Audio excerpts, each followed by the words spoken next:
Hello guys, back to my channel Chiranjit Puja. ভালো আছো? কেন বুঝে তোমাদের স্বাগত নয়। তো আবার একটা রেসিপি আজকে বানাবে দই দিয়ে রুই মাছের রেসিপিতে। চলো তোমরা থাকো। কড়াটা বসিয়ে দিলাম। 5 পিস রুই মাছ নিয়ে নিয়েছি। তা স্বাদ মতো নুন দিয়ে দিলাম, হলুদ দিয়ে দিলাম।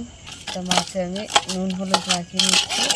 কড়াটা গরম হয়ে গেছে, আমি তেল দিয়ে দিলাম। তেলটা গরম হয়ে গেছে, মাছগুলো ভেজে নেব।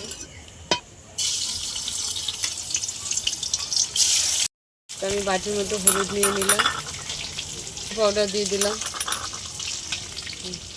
ধনে পাউডার দিয়ে দিলাম, লাল লঙ্কা দিয়ে দিলাম গুঁড়ো।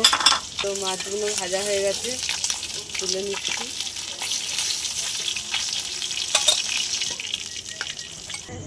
চারটা শুকনো লঙ্কা ছুঁড়ে দিয়ে দিলাম, দুটো এলাচ দিলাম আর দুটো দারচিনি দিয়ে দিলাম, দুটো তেজপাতা দিয়ে দিলাম, পেঁয়াজ কুচি দিয়ে দিলাম।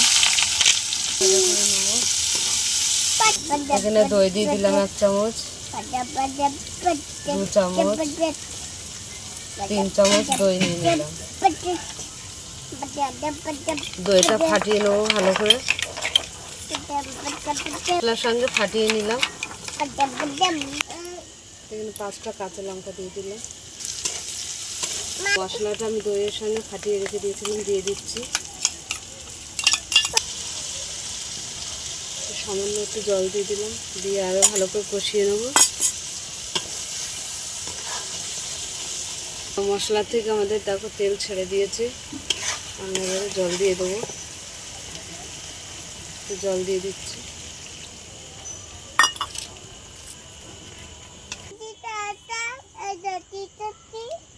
তো ঝোলটা আমাদের ফুটে গেছে, মাছগুলো দিয়ে দিলাম।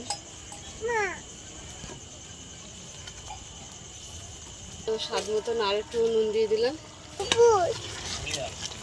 রুই দই হয়ে গেছে, নামিয়ে নিচ্ছি। তো আমাদের দই রুই হয়ে গেছে। তো তোমাদের কেমন লাগলো বলো, ভালো লাগলে লাইক করে দেবেন, শেয়ার করে দেবেন, কমেন্ট করে দেবেন, সাবস্ক্রাইব করে দেবেন, আর আমাদের ভিডিওটা দেখবেন, আমাদের পাশে থাকবেন। আজকের এই পর্যন্ত, টাটা।